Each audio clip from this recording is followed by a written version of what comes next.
Congregação do Senhor Jesus Cristo. O profeta Oséias, nós já vimos na primeira exposição do primeiro capítulo. Ele é um profeta que foi levantado por Deus antes do primeiro período de exílio. Ele profetizou nos tempos de reis maus, mas num tempo onde a idolatria tinha tomado conta do povo de Deus. E ele levanta-se para denunciar o pecado do povo e, como todos os profetas, exortar o povo ao arrependimento. Porém, no seu caso, nós o vimos de uma maneira extremamente peculiar. Oséias não apenas tinha que abrir os seus lábios e proclamar uma mensagem, mas ele mesmo teve que viver a mensagem. O Senhor ordenou que ele se casasse com uma mulher que ele sabia haveria de ser uma mulher adúltera. E que vivesse um matrimônio infeliz, marcado por desconfianças, marcado por infidelidade, marcado por traição, marcado por filhos que nasceram fora do ambiente familiar, aquilo que ele chama de filhos de prostituição. E o profeta teria que sofrer tudo isso. E o profeta nos diz, o Senhor nos diz pela boca do profeta, que essa vida de sofrimento matrimonial de Oséias com sua mulher adúltera, Gomer, era uma grande parábola do sofrimento que o Senhor sentia para com o seu próprio povo. Pois o seu povo havia adulterado contra Deus, cometido o adultério espiritual.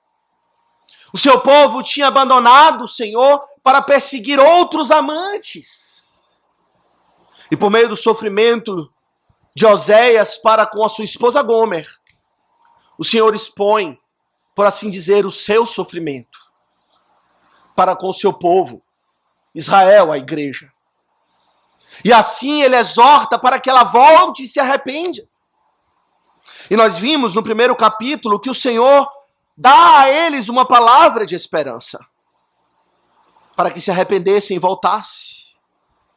A despeito do Senhor ter sido vilipendiado, traído, mentido, o Senhor a quer de volta. O Senhor recebe a sua esposa, a igreja, que pecou contra ele, para que se volte para ele. E aqui, meus irmãos, no capítulo 2, o profeta, ainda usando a ilustração do seu próprio casamento, ele desenvolve com mais detalhes a condição de sofrimento daquele relacionamento completamente destruído, completamente desestruturado entre Deus e o seu próprio povo. E a exorta duramente para que se volte para ele. Aqui, meus irmãos, no capítulo 2, nós temos palavras duríssimas da parte do Senhor para com o seu povo.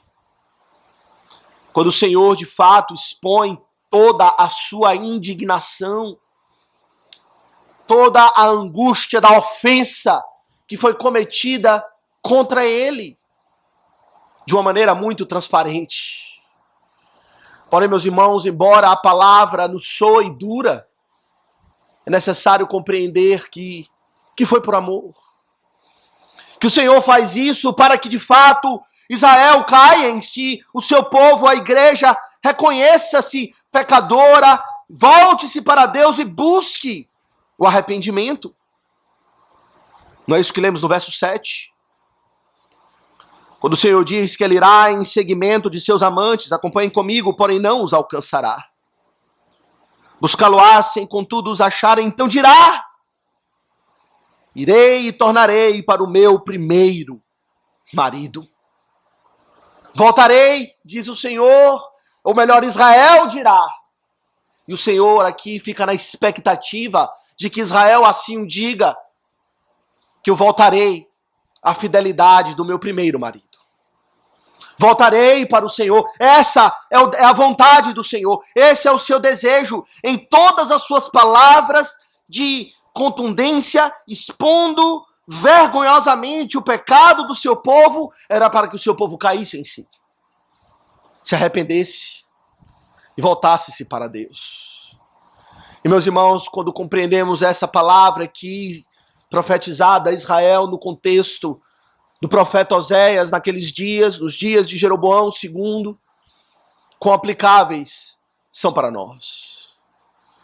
Quando olhamos para a igreja como um todo, e disso não queremos nos excluir também, o que vemos é uma igreja se esfriando no amor para com Deus.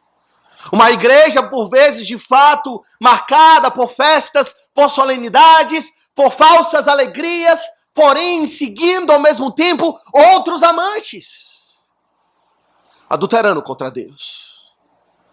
E o Senhor aqui então expõe a sua indignação. Ele expõe as consequências do que acontece quando o amor de Deus é desprezado. E é isso que queremos considerar nessa noite. Queremos considerar Oséias, capítulo 2, versos 1 a 13, sobre esse tema.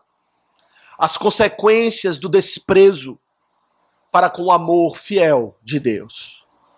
As consequências do desprezo para com o amor fiel de Deus. E a primeira coisa, meus irmãos, aqui que vemos nesse texto é que o Senhor cobra um posicionamento claro dos filhos de Gomer, ou no caso aqui, dos filhos de Israel. Veja o que ele diz nos primeiros versos: chamai o vosso irmão, meu povo, e a vossa irmã, favor, repreendei a vossa mãe. Repreendei-a, porque ela não é minha mulher, e eu não sou o seu marido. Meus irmãos, que duras palavras que o Senhor apresenta aqui no contexto familiar. O Senhor agora, ele chama os filhos daquele povo para que eles se posicionem diante daquela situação. Por um lado, nós temos o Senhor fiel para com o seu povo. Um Deus que jamais desamparou o seu povo. Que jamais deu motivos para que o seu povo se enfadasse dele e buscasse outros amantes. Por outro lado, nós temos a mulher adúltera. Aquela que com grande desprezo, que com grande ingratidão, abandonou o Senhor. E o Senhor diz: posicionem-se, filhos. Repreendam a vossa mãe. Tomem partido do Senhor. E reconheçam a fidelidade do Senhor. Meus irmãos, que situação difícil, não é? Numa situação de divórcio, os que mais sofrem são os filhos, muitas vezes. Pois eles, muitas vezes, não têm culpa. E de fato, quando os filhos precisam decidir entre o pai ou a mãe, isso torna a situação ainda mais dolorosa. Mas nesse caso, a situação era tão triste que era necessário que os filhos reconhecessem isso. Reconhecessem claramente o que aconteceu naquele casamento. Reconhecessem, compreendessem a situação, o adultério que tomou conta, que tomou partido e, portanto, posicionassem-se em favor do Senhor ou em favor de Oséias. E reconhecessem que Israel, de fato, se tornou como uma prostituta, como ele diz aqui. E que foi e serviu a outros deuses, a Baal, e que apenas o Senhor permaneceu fiel. Os filhos têm que se posicionar. E, meus irmãos, aqui é interessante compreender a linguagem do profeta.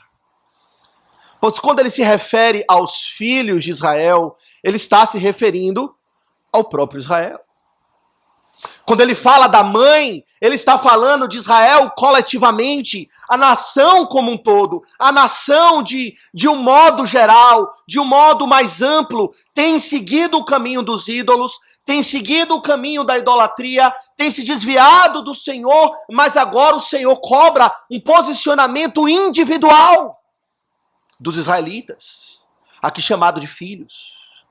Não falando de forma a nação como um todo, mas falando a cada alma, a cada israelita, filhos que ele chama de filhos de prostituição, que foram criados no ambiente da idolatria, que não foram ensinados desde a mais tenra idade a temer o Senhor. Ele exorta esses filhos para que compreendam a situação, se arrependam dos pecados da nação como um todo, para que de fato eles possam nadar contra a maré e não seguir no caminho da maioria do próprio povo de Deus, em idolatria e adultério espiritual. E eles precisam escolher, porque se eles não escolherem, eles terão, se escolherem o Senhor, digo, eles terão o mesmo destino da mãe, da nação como um todo, e é isso que ele diz. Repreendei a vossa mãe, verso 2, repreendei-a, porque ela não é minha mulher, eu não sou o seu marido, para que ela afaste as suas prostituições de sua presença e os seus adultérios de entre os seus seios, para que eu não a deixe despida e a ponha como no dia em que nasceu, e a torne semelhante a um deserto, e a faça como terra seca e a mate de sede. E aqui veja no verso 4, e não me compadeça de seus filhos, porque são filhos de prostituição. Esse será o destino individual de cada membro da nação de Israel. Se ele individualmente, cada pessoa, cada alma individualmente não tomar o partido de Deus, terá o mesmo destino da mãe, será descartada pelo Senhor e não experimentará da compaixão do Senhor. Meus irmãos, isso nos mostra como o Senhor, de fato, ele olha cada um individualmente, não é? De fato, fazemos parte de uma comunidade, fazemos parte de uma sociedade e podemos dizer, fazemos parte de uma igreja local e muitas vezes a igreja a quem pertencemos, a comunidade no qual fazemos parte, tem os seus pecados coletivos, porém seremos individualmente responsabilizados. Devemos nos posicionar diante dos pecados coletivos, diante dos pecados, podemos dizer, da igreja. Quantas vezes isso não acontece com a própria igreja moderna, com a nossa própria igreja? Pecamos como igreja, nos desviamos de Deus, dos seus caminhos, e seguimos com a maioria. Não individualmente mostramos a nossa posição firme para com o Senhor. Não nos levantamos para, com quebrantamento, é verdade, repreender a mãe. Por vezes é necessário. Por vezes é necessário levantar-se e apontar com toda reverência, seguindo os meios corretos, é claro, mas apontar os pecados do povo de Deus, do seu próprio povo, da própria igreja, denunciá-los duramente, sobretudo quando eles se desviam do Senhor, e assumir a nossa posição da parte do Senhor. Quantas vezes nós pecamos juntamente com os demais?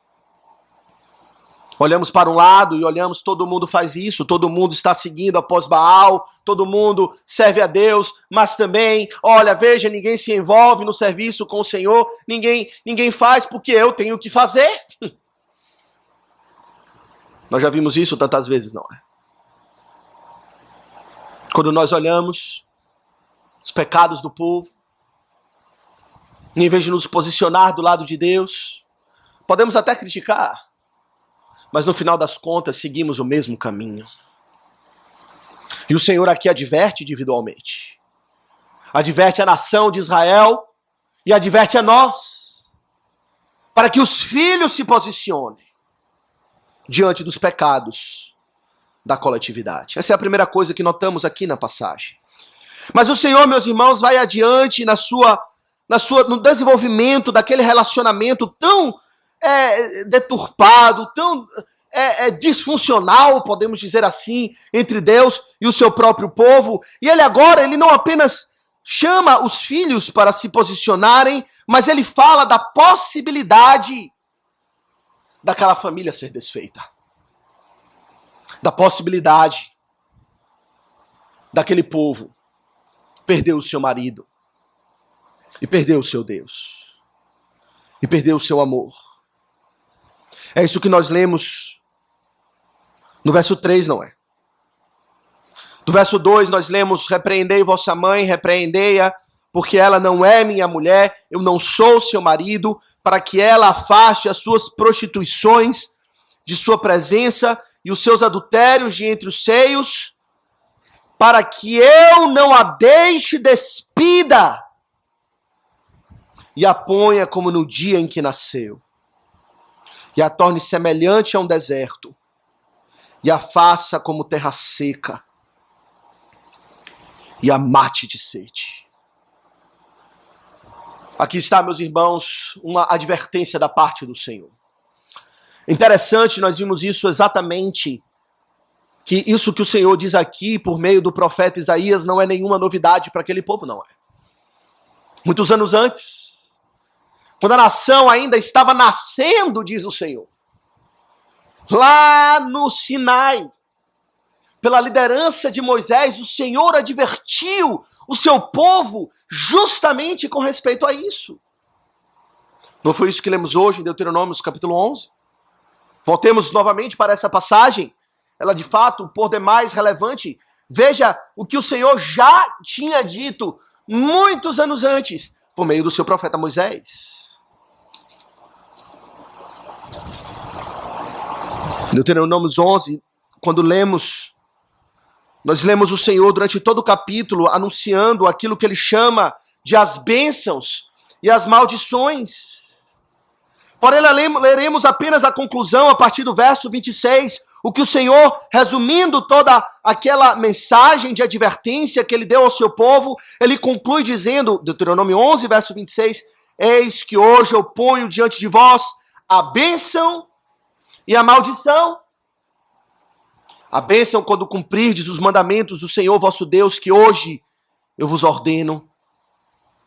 E a maldição, se não cumprirdes os mandamentos do Senhor vosso Deus, mas vos desviardes do caminho que hoje vos ordeno, para seguirdes outros deuses que não conhecestes, diz o Senhor. A bênção e a maldição. O Senhor anunciou, meus irmãos, e o povo escolheu a maldição. E o Senhor aqui anuncia que de fato traria a maldição para aquele povo, e a primeira delas é a de humilhação.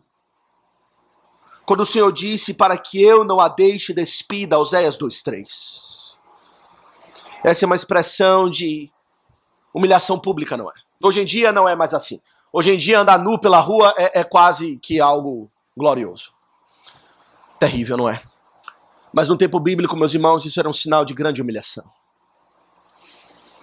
Ter a sua nudez exposta publicamente é ser humilhado, é ser exposto na sua vergonha. E de fato o Senhor o faz assim, pois ela estava se comportando vergonhosamente em secreto nas suas recâmaras, nos seus quartos, nos seus adultérios às escondidas. E o Senhor diz, eu irei expor a sua vergonha, para que todos vejam o que você fez, para que todos saibam do seu comportamento. As nações das quais eu prometi que as afastaria da tua presença, as mandaria embora para que vocês habitassem em paz na terra que eu prometi lhes dar, elas verão isso e profanarão o nome do Senhor, e verão a vergonha ao qual vocês foram expostos, mas mais do que isso, meus irmãos, o Senhor aqui, ele dá uma palavra muito dura, quando diz aqui no verso 3, para que eu não a deixe despida e a ponha como num dia em que nasceu. Que situação triste. Meus irmãos, Israel nasceu no deserto, numa condição completamente de pobreza espiritual, até mesmo material. Totalmente desprovida, desamparada. O Senhor pegou aquela nação do monturo, do nada, e fez a sua nação. E o que é que Israel tem? O que é que o povo de Deus tem? Que de fato traga-lhe algum valor, traga-lhe algum benefício, senão a presença do Senhor. O que nos torna gloriosa como igreja é saber que Cristo é o nosso cabeça, não é? Esse de fato é o único valor que nós temos como igreja. É porque Cristo nos amou. É porque Cristo nos acolheu quando nascemos e nos deu a proteção e nos a trouxe para perto, debaixo dos seus cuidados salvíficos, paternais, amorosos, redentores, para nos redimir de todo pecado. Estar associado com Cristo é a nossa única glória. O apóstolo Paulo chega a dizer isso quando ele fala que a única coisa que podemos nos gloriar é no Senhor, não é? A única coisa que podemos dizer que temos alguma coisa ou somos alguma coisa é o fato de poder dizer: o Senhor é nosso. Mas o Senhor diz aqui para aquele povo que estava desprezando o seu amor, desprezando-o como seu Deus, que eles voltariam a ser como no dia do seu nascimento, isto é, no dia em que eles estavam abandonados sem Deus. Interessante, o profeta Ezequiel, ele descreve muito bem o nascimento de Israel, figurativamente falando. Abra comigo no capítulo 16 do profeta Ezequiel.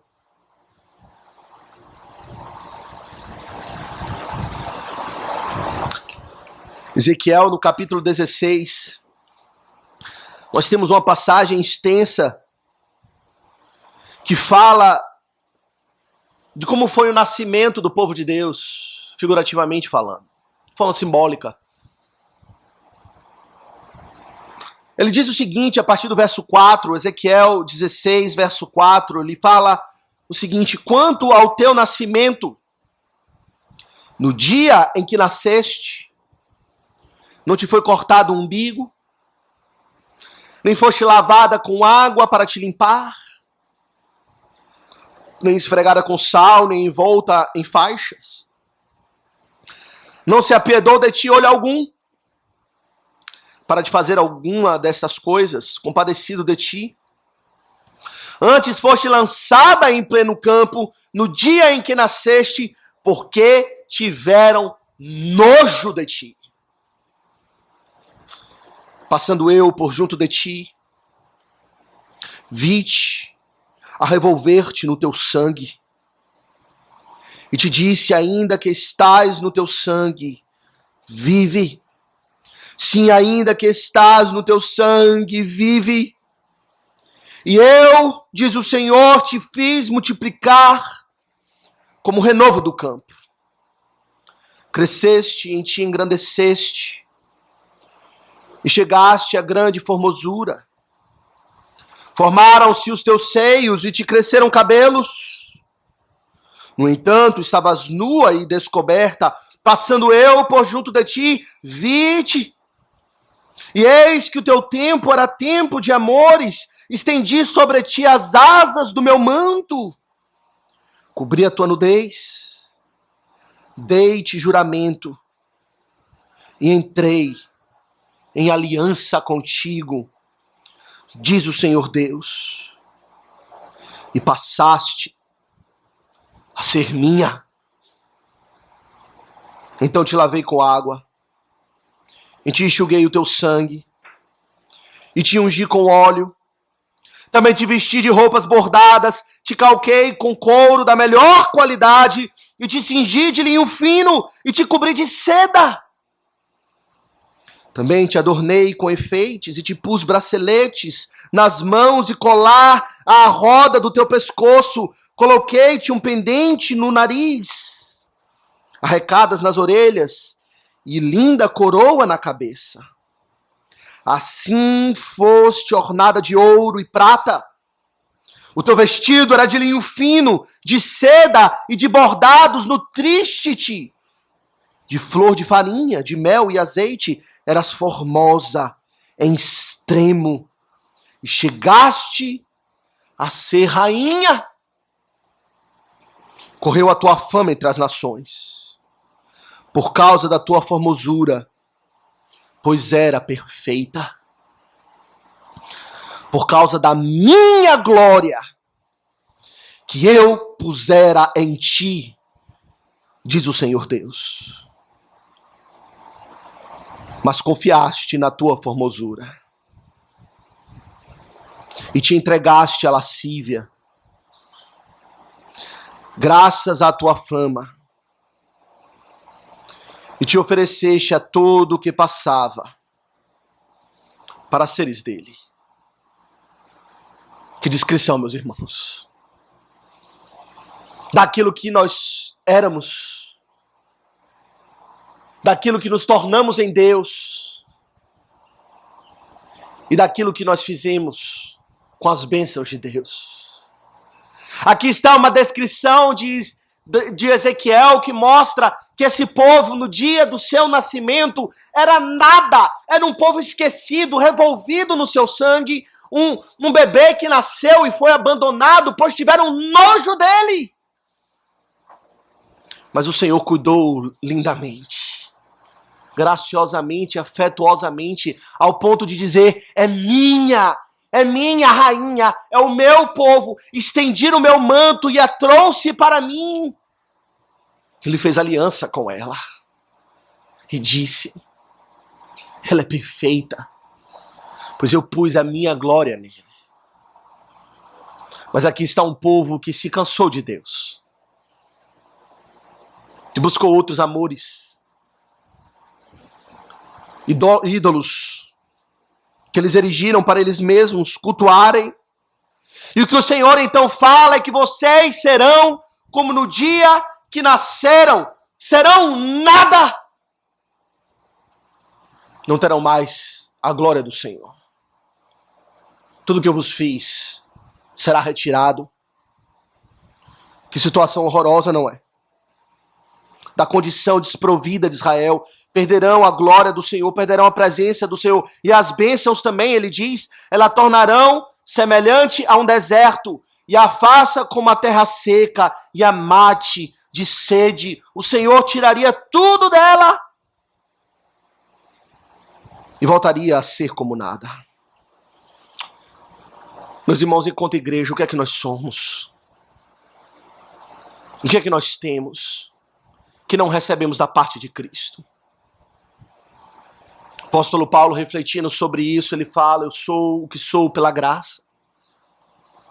Se alguma coisa eu sou, se de fato o Senhor tem transformado a minha vida e me feito um servo útil na sua seara, é pela graça de Deus, é pelo que Deus me deu, é pelo que vem da parte dele. É ele que tem me dado todas as coisas. E não é assim conosco. O que é que você tem que o Senhor não lhe entregou? Se de fato você serve a Deus, isso não vem da parte de Deus. Se de fato o Senhor lhe tirou daquela lama de pecado em que você vivia, daquela condição de nojo, onde todos olham e, por assim dizer, espiritualmente, o rejeitam. Não foi o Senhor que se apiedou de você? Não foi o Senhor que lhe tirou daquela condição de pecado quando você vivia sem Deus? Talvez salvando-lhe a vida, literalmente. E agora despreza o Senhor. O Senhor diz que corre o risco de perder tudo isso. Interessante, o Senhor Jesus Cristo, falando diretamente à sua igreja, ele fala a mesma coisa. Veja em Apocalipse. Em Apocalipse nós temos as cartas do Senhor Jesus Cristo, não é? As igrejas da Ásia. E no capítulo 2 de Apocalipse,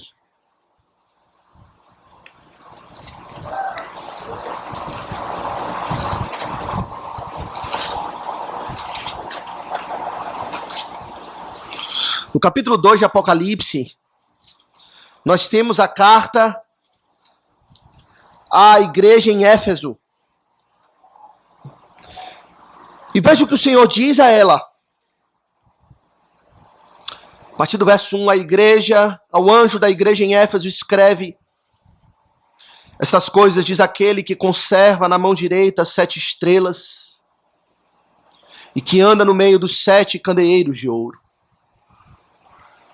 Conheço as tuas obras, tanto o teu labor como a tua perseverança, e que não pode suportar homens maus, e que puseste à prova os que a si mesmos se declaram apóstolos e não são, e os achastes mentirosos. E tens perseverança e não suportaste provas por causa do meu nome, e suportaste prova por causa do meu nome, e não te deixaste amolecer. Tenho, porém, contra ti que abandonaste o teu primeiro amor. Não é isso que Israel no tempo de Oséias fez? Desprezou o amor de Deus. E aqui o Senhor Jesus Cristo adverte, meus irmãos, a partir do verso 5, ele continua: lembra-te, pois, de onde caíste, arrependa-te e volta à prática das primeiras obras. E se não, venho a ti e moverei do seu lugar o teu candeeiro, caso não te arrependas. Em outras palavras, vocês voltarão a ser como no dia do seu nascimento. Sairei da tua presença, diz o Senhor. Se de fato não amar o seu povo, não amar ao seu Deus, não viver num relacionamento matrimonial, por assim dizer, com o Senhor, de fidelidade, de intimidade, de submissão, de amor, o Senhor diz: eu me retirarei, diz o Senhor. Que condição horrorosa. Será que como igreja, eu pergunto, temos amado a Deus como nosso marido? Será que somos fiéis a Ele? Será que verdadeiramente somos a noiva de Cristo? Ou será que o seu candeeiro já se retirou do meio de nós? Talvez do meio da vida de filhos individuais que desprezaram a Deus em nosso meio? Será que amamos eminentemente como aquele a quem amamos acima de todas as coisas?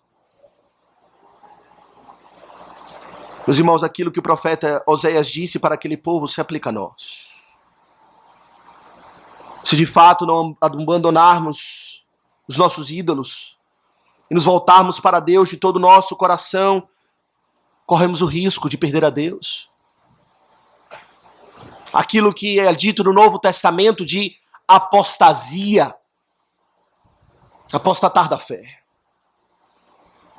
Ter o coração tão endurecido que Deus não representa nada mais para nós. E que, portanto, também nós não representaremos nada mais para Deus. E Deus moverá o seu candeeiro do nosso meio. E nos fará como no seu nascimento. Eu lhe pergunto: você quer voltar àquela vida que você vivia antes de Cristo? Naquele tempo do seu nascimento, pense, relembre. Você deseja mesmo voltar para as trevas? Então ame a Deus. Sirva-o com zelo, diz o Senhor. E o Senhor, então, meus irmãos, em segundo lugar, como nós vimos aqui, anuncia estas terríveis consequências. Mas em terceiro lugar, meus irmãos, o Senhor também ele fala da falsa prosperidade, da idolatria, ou podemos dizer, do engano do pecado. É isso aqui que temos nos versos, a partir do verso 5. Quando aqui nós lemos o seguinte: pois sua mãe se prostituiu. Aquela que os concebeu ouve-se torpemente, porque diz: irei atrás de meus amantes, que me dão o meu pão, e a minha água, e a minha lã, e o meu linho, e o meu óleo, e as minhas bebidas. Que coisa terrível, não é? Era essa a motivação de Israel. Buscar ídolos, que ao ver deles, na compreensão deles, eram aqueles que concediam a eles as bênçãos que eles esperavam. A provisão material, no caso aqui. Pouco eles estavam se portando, não é, pelo visto, com remissão de pecados, com as coisas espirituais. Apenas as coisas materiais são aqui mencionadas, mas mesmo essas, eles reconhecem como vindo da parte dos ídolos. Talvez aqui o profeta esteja se referindo ao tempo de Jeroboão II, um dos reis que serviu a Israel no tempo da profecia de Oséias, e que foi, embora tenha sido um rei mau, como lemos em 1 Reis ou 2 Reis, foi um rei que foi levantado pelo Senhor para, por um tempo, trazer alívio ao povo de Deus, alívio até mesmo de perseguições. E Jeroboão II, ele restabeleceu os limites de Israel, e por um tempo eles experimentaram alguma prosperidade, até mesmo material. Mas veja a ingratidão do povo de Deus diante daquela situação. Eles não reconheceram que do Senhor pertence a terra e a sua plenitude, que o Senhor é dono do ouro e da prata, como lemos nos Salmos, mas tudo que eles se referem é meu óleo, como vemos aqui no verso 5, meu pão, minha água, meu linho, minhas bebidas, meu. Que postura não é? Não vê-se aqui uma gota de gratidão da parte daquele povo. Tudo que eles dizem é meu. Talvez pensando, conquistei com o meu braço, com o meu esforço. Aquilo que minha alma deseja, percebe-se até uma cobiça, não é? Nessa expressão para com essas coisas, um apego a essas coisas. E de fato, meus irmãos, era isso que os motivava. Era essas recompensas materiais. E por isso eles buscavam Baal. Se de fato eles agradeciam a alguém, eles agradeciam a Baal, o ídolo que eles adoravam. Baal era conhecido no tempo antigo como o deus da fertilidade. E a forma como Baal era, nós explicamos isso na última ocasião, como Baal era, podemos dizer assim, adorado ou servido de alguma maneira, era com a prostituição cultural. Havia nos templos de Baal as recâmaras, os quartos, e ali os adoradores de Baal coabitar, por assim dizer, com as prostitutas cultuais. E dessa maneira Baal era servido, e pela fertilidade que acontecia na terra, por assim dizer, diziam, Baal lá dos altos céus iria mandar a fertilidade para a terra, e ele iria fazer brotar a semente e prover o trigo e o pão e o linho e todas as coisas materiais vinham da mão de Baal. E se de fato ao que alguém servia ou agradecia a alguém, eles agradeciam a Baal. E é uma coisa horrorosa, meus irmãos, porque na verdade tudo isso que eles receberam da parte de Deus. E eles usavam, por assim dizer, as bênçãos de Deus para adorar os ídolos. Que agravante terrível.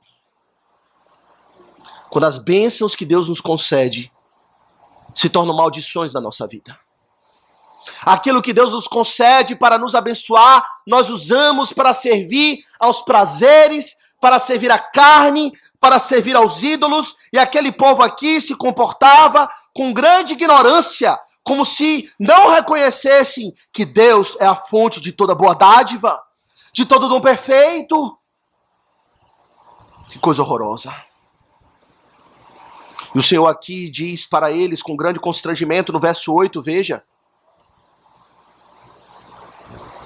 Ele diz para aquele povo, ele pois não soube que eu é que lhe dei o trigo e o vinho e o óleo, lhe multipliquei a prata, que eles usaram para Baal.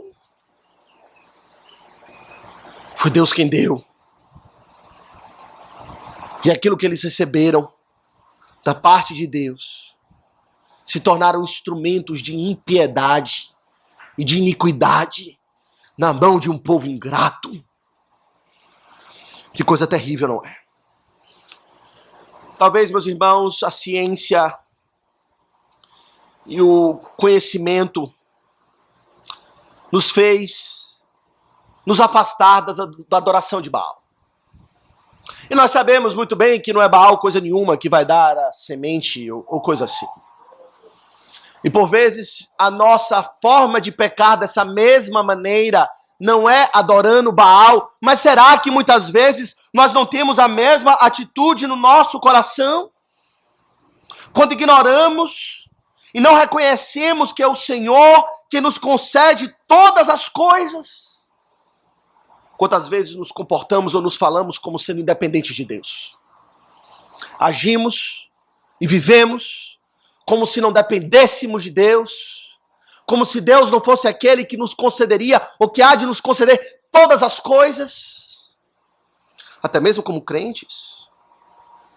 E eu pergunto, aquilo que o Senhor nos concede, como usamos? Usamos no serviço de Deus? Ou usamos, como diz o apóstolo Tiago, para esbanjar os nossos prazeres? Para servir a carne? Para servir os nossos apetites? Aquilo que nos apetece, aquilo que nos interessa? Não perguntamos que aquilo que o Senhor nos deu, como poderemos usar no serviço do Senhor? E usamos para adorar os deuses que erigimos para nós mesmos. E o Senhor, então, meus irmãos, descreve aquela situação horrorosa. Ele fala da falsa prosperidade dos ídolos, quando ele diz que os ídolos, na verdade, não estão dando coisa nenhuma, é Deus quem dá. O Senhor está aqui, em outras palavras, descortinando o engano do pecado, não é? A vida de pecado é enganosa, meus irmãos. Ela pode prover para nós alguns prazeres, prover para nós aparentemente alguma vantagem, mas nada disso é real. É enganoso. E se alguma coisa verdadeiramente boa você recebeu no caminho, nessa vida de pecado, não foi o pecado que lhe deu, foi Deus quem deu. É isso que o Senhor nos diz. E nos exorta para compreender essas coisas, para que voltemos para Ele. E por último, meus irmãos, o que é que o Senhor irá fazer diante dessa situação? Um povo idólatra que abandona o Senhor, não se interessa por Ele, ama outros deuses, vive na profanação. O Senhor já declarou, não é? Que talvez haveria de se retirar. Mas o Senhor, meus irmãos, deseja, na verdade, é que o seu povo volte para Ele. O Senhor não deseja o fim daquele relacionamento. Mas o Senhor mostra o que Ele irá fazer. Em primeiro lugar, no verso 6, o Senhor há de bloquear o caminho do pecado. Veja no verso 6, aqui o que lemos. Portanto, eis que cercarei o seu caminho com espinhos e levantarei um muro contra ela, para que ela não ache as suas veredas. Ela irá em seguimento dos seus amantes, porém não os alcançará. Buscá-lo-ás, sem contudo os achar. É isso que o Senhor irá fazer, meus irmãos. O Senhor irá confundir o caminho do pecado. O Senhor irá bloquear o caminho do pecado, o caminho esse que o seu povo estava acostumado a trilhar, e a forma como ele descreve isso é que ele há de levantar um muro de espinhos naquele caminho, no verso 6. E aqui ele usa uma figura pastoral. Muitas vezes as ovelhas, por pisarem muito em um determinado caminho, em uma determinada trilha, se criava um novo caminho. Ali, por ser um terreno pisado, muitas vezes, e que não era o caminho oficial, não era o caminho que o pastor queria verdadeiramente que as suas ovelhas trilhassem. E que os pastores faziam nessa circunstância é que eles pegavam esse caminho, plantavam espinhos, e de fato aquele caminho era bloqueado. E aquele caminho que antes era familiar, agora não poderia ser acessado.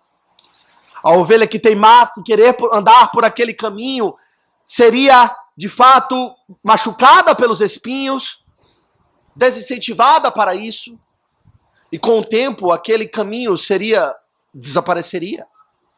Aquele caminho que estava pisado voltaria a brotar e sumiria. E as ovelhas voltariam pelo caminho correto. E é isso que o Senhor diz que irá fazer com o seu povo. Ele irá levantar um muro de espinhos no caminho do pecado, de modo que aquela nação, quando buscasse os seus ídolos para adorarem, não o encontrariam.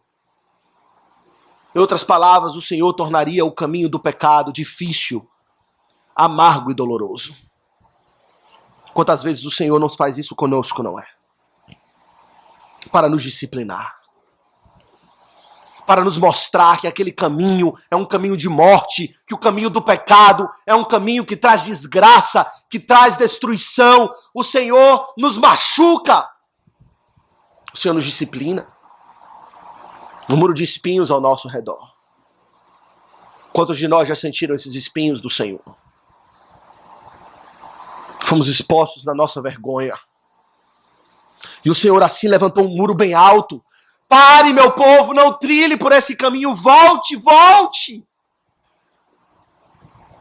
Ele diz. E assim ele faz, meus irmãos, e ele faz por amor. Porque o pecado promete muitas coisas. Aqui diz, promete trigo, promete linho, promete água, promete fartura, promete prazeres. Mas o Senhor mostra que são caminhos de morte. E ele não deixa que o seu povo trilhe por ele. O Senhor já fez isso com você. Já mostrou para você a amargura do pecado. A dor do pecado. Para lhe impedir de trilhar esse caminho. E o que é que você faz? Quando o Senhor levanta um muro de espinhos no caminho do pecado, você, rebeldemente, insistentemente, continua enfiando a cabeça nos espinhos? Ou você acorda e compreende que esse não é o caminho que o seu pastor deseja que você ande? O pastor de Israel. Para que você trilhe o caminho do Senhor. E meus irmãos, não são todos os caminhos que são fechados. Veja o que ele diz aqui. Há um caminho que permanece aberto. Que é o caminho que de fato o Senhor deseja que o povo trilhe. Acompanhe aqui. A partir do verso 7. Ele irá em seguimento dos seus amantes, não os alcançará, buscá-lo-á sem contudo os achar, então dirá: irei e tornarei para o meu primeiro marido. Porque melhor me ia então do que agora. Voltarei para o caminho de Deus. Voltarei a servi-lo fielmente. Porque agora eu reconheço a minha condição desprovida. Eu reconheço que de fato errei, que trilhei pelos caminhos do pecado, caminhos de morte, e o Senhor tem me disciplinado. Então eu voltarei para o caminho do Senhor. E meus irmãos, o que está implícito aqui é que o caminho do pecado é fechado por Deus, mas o caminho do arrependimento continua aberto. E não esqueça que o Senhor foi ofendido pelo nosso pecado. Não esqueça que o caminho que deveria ter sido bloqueado era o caminho de volta para com Deus. Ele deveria dizer: eu não lhe quero mais. Mas ele está com braços abertos. Foi traído. Mentiram contra ele. O desprezaram o seu amor. Mas esse caminho continua aberto. Esses versos 6 e 7 não nos lembram a parábola do filho pródigo? Quando aquele filho levanta-se e vai pelo caminho do pecado, para desfrutar de todos os prazeres, de toda a alegria, esbanjar com a herança antecipada do seu pai. E lá o Senhor levanta espinhos e o faz se alimentar de bolotas de porco. E o bloqueia no seu caminho de vereda, de iniquidade, para que aquele filho pródigo dissesse: na casa do meu pai a fartura de pão. Irei e voltarei para lá. Nas palavras de Oséias, porque melhor me ia lá do que agora. Lá eu encontro a misericórdia. Lá até os servos são bem tratados. E o caminho para o Pai está aberto. E lá o Pai recebe o seu filho pródigo de braços abertos. E o recebe com graça. É isso, meus irmãos, que o Senhor faz com o seu povo quando o seu povo despreza.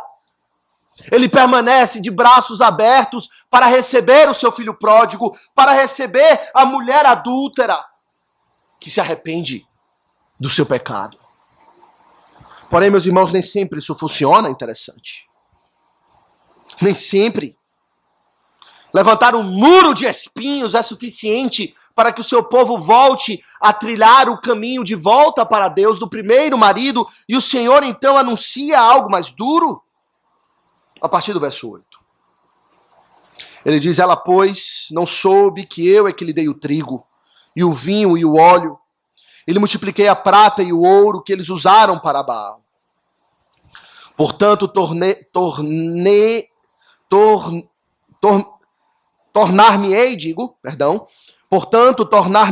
e reterei a seu tempo o meu trigo e o meu vinho, e arrebatarei a minha lã e o meu linho, que lhe deviam cobrir a nudez.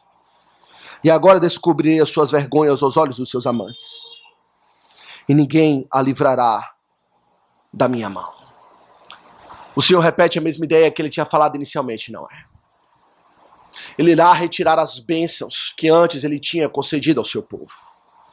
E o Senhor deixa claro aqui: aquilo que vocês chamam de seus, na verdade é meu, é o meu linho, é o meu trigo, é a minha lã, que eu lhe dei, e eu lhe dei com um propósito, diz o Senhor: para lhe cobrir a nudez. A ideia aqui, meus irmãos, de cobrir a nudez, é a ideia da santificação. Eu lhe abençoei o meu povo para que o seu povo não viva no pecado, não viva na vergonha do pecado, mas esteja vestido com as vestes que eu concedo. Não é isso que o apóstolo Paulo nos diz? Para nos despirmos do velho homem e nos revestirmos do novo homem que se renova à imagem de Deus. As vestes que o Senhor nos dá são as vestes de santidade. O Senhor diz: quando eu abençoo o meu povo, eu abençoo com um propósito, para que eles andem nos meus caminhos, para que eles sigam a vereda da santidade, a vereda da justiça. E o povo não queria, como temos visto, andar nesses caminhos. E o que o Senhor fala, então: eu retirarei essas bênçãos, aquilo que eu concedi para o santificar. Você já pensou nisso? As gloriosas bênçãos que Deus nos tem dado, com o propósito de nos santificar. Aqui simbolicamente representado pelo vinho, pelo trigo, pelo pão, pela lã, mas que para nós simboliza algo muito mais glorioso que o Senhor tem nos dado para cobrir a nossa nudez. Você já imaginou o Senhor tirar de nós a sua palavra, que Ele nos concede como o pão que alimenta a nossa alma? Pois Ele diz que nem só de pão o homem viverá, mas de toda palavra que procede da boca de Deus. Palavra essa que Ele nos deu para que andemos não nus, mas vestidos de santidade. E Ele tirar de nós.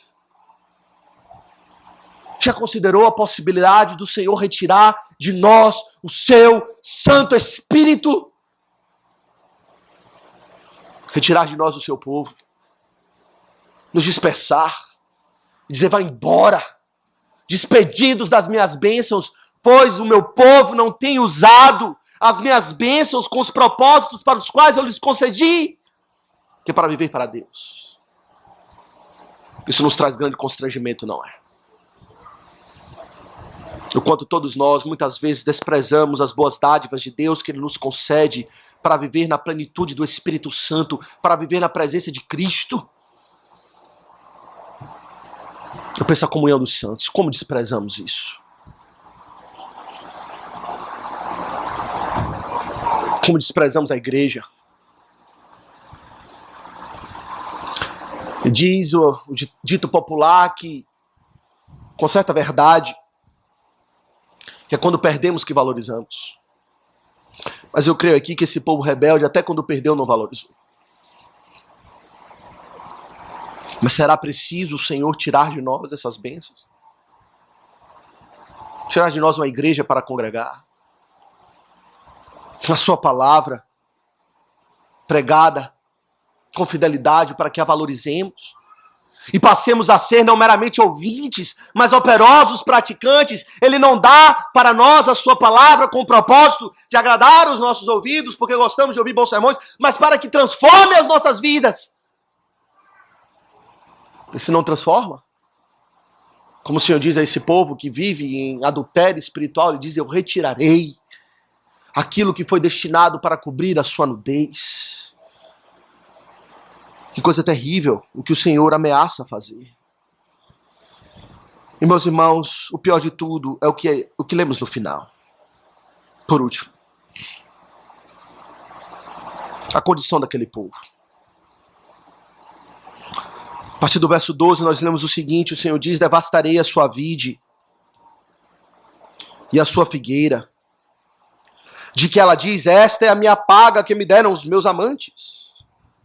Eu, pois, farei delas um bosque, as bestas feras do campo as devorarão, castigá-la-ei pelos dias dos Baalins, nos quais lhes queimou incenso, e se adornou com as suas arrecadas e com as suas joias, e andou atrás dos seus amantes. E aí vem a palavra mais dura: mas de mim se esqueceu, diz o Senhor. O povo simplesmente se esqueceu de Deus. É uma declaração de completa derrota espiritual.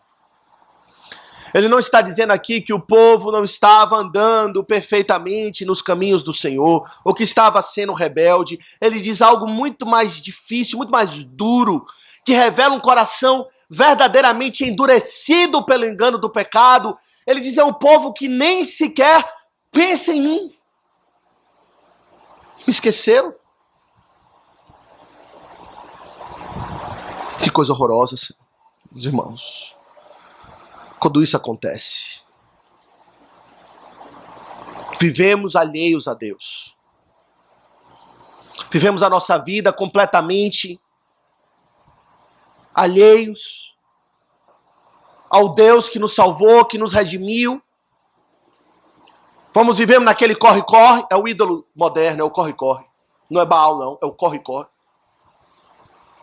É as dificuldades, servindo as coisas dessa vida, e vamos assim caminhando para o inferno, esquecidos de Deus. E o Senhor diz: é isso que aconteceu com o meu povo. É isso que às vezes acontece conosco. Esquecemos de Deus. Há duas passagens no Novo Testamento que falam da tristeza de esquecer-se do Senhor. A primeira delas é 2 Pedro.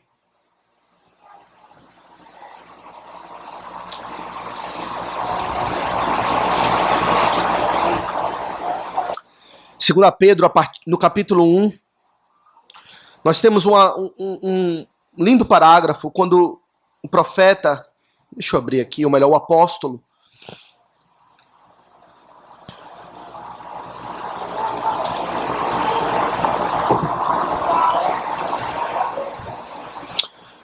Segundo Pedro no capítulo 1, uma linda passagem que começa com uma declaração no verso 3 de que Deus nos concedeu todas as coisas que conduzem à vida e à piedade. Usando a linguagem do profeta Oséias, ele nos deu seu trigo, sua lã, o seu vinho, o seu azeite. Ele nos deu tudo o que precisamos. Aqui no contexto ele mostra o que é isso, o conhecimento de Cristo. Pelo conhecimento completo daquele que nos chamou para a sua própria glória e virtude. E ele diz, tendo recebido essas coisas de Deus, a partir do verso 5 ele fala o que nós devemos fazer agora. Devemos adicionar à nossa fé as virtudes de Cristo. E aqui ele menciona o conhecimento, o domínio próprio, a perseverança, a piedade, a fraternidade, o amor. Usando a linguagem de Oséias, ele nos deu todas essas coisas para cobrir a nossa nudez. Para que sejamos frutíferos na seara do Senhor. Mas veja o que ele diz no final. A partir do verso 8. Porque estas coisas existindo em vós e em vós aumentando, fazem com que não sejais nem inativos, nem infrutuosos no pleno conhecimento de nosso Senhor Jesus Cristo. Mas ele diz agora no verso 9. Pois aquele a quem estas coisas não estão presentes é cego, vendo só o que está perto, esquecido da purificação dos seus pecados de outrora. Que coisa dura, não é? É difícil de ouvir. Cegueira espiritual no meio do povo de Deus, que se esquece de que Deus teve misericórdia de você, lhe tirou de uma vida entregue ao pecado, lhe perdoou os pecados, lhe concedeu o pleno conhecimento de Cristo. E que nós usamos esse conhecimento para quê? Para nada. Para nada. E não adicionamos à nossa fé, suposta fé, os frutos dignos de arrependimento. Ingratidão quando nós esquecemos de Deus. E uma passagem, outra, meus irmãos, talvez ainda mais difícil. Novamente em Apocalipse. Agora, direto dos lábios do Senhor Jesus Cristo. Em mais uma das suas cartas. No capítulo 3. A igreja de Laodiceia.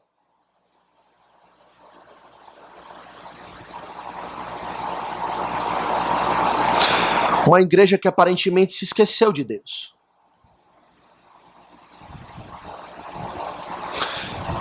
Interessante, é a única igreja onde não há elogios a essa igreja. Todas as outras cartas que lemos aqui em Apocalipse, o Senhor ele faz uma análise ponderada e ele apresenta os pontos positivos e os pontos negativos de cada igreja.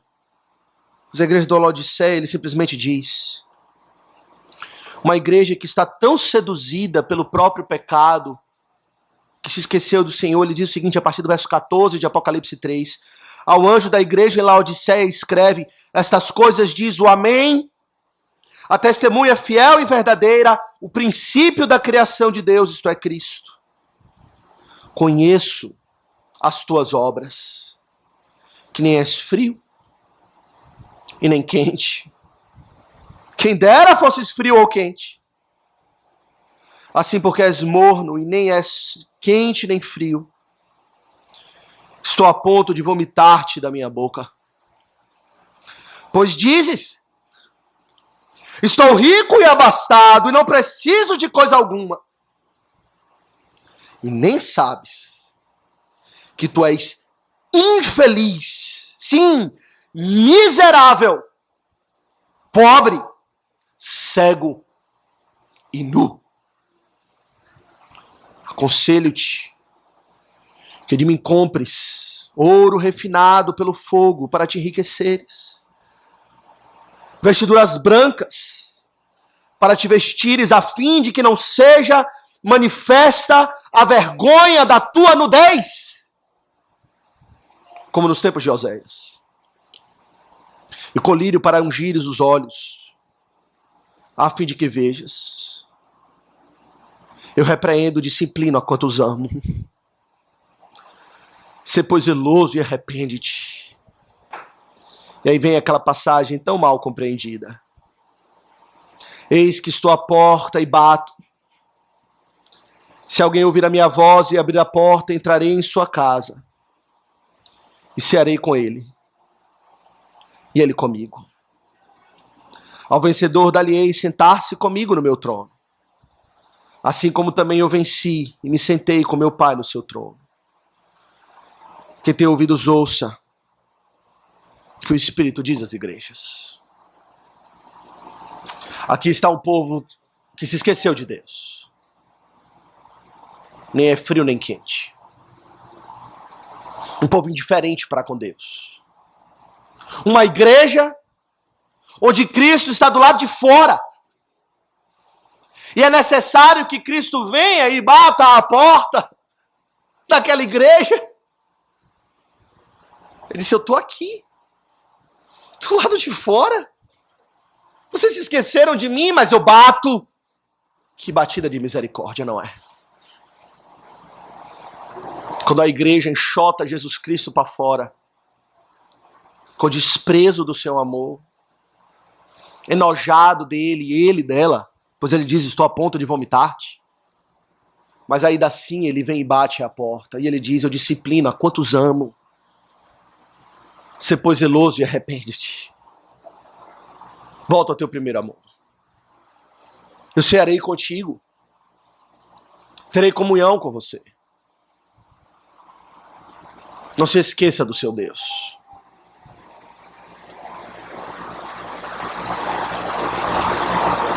Será que esquecemos de Deus?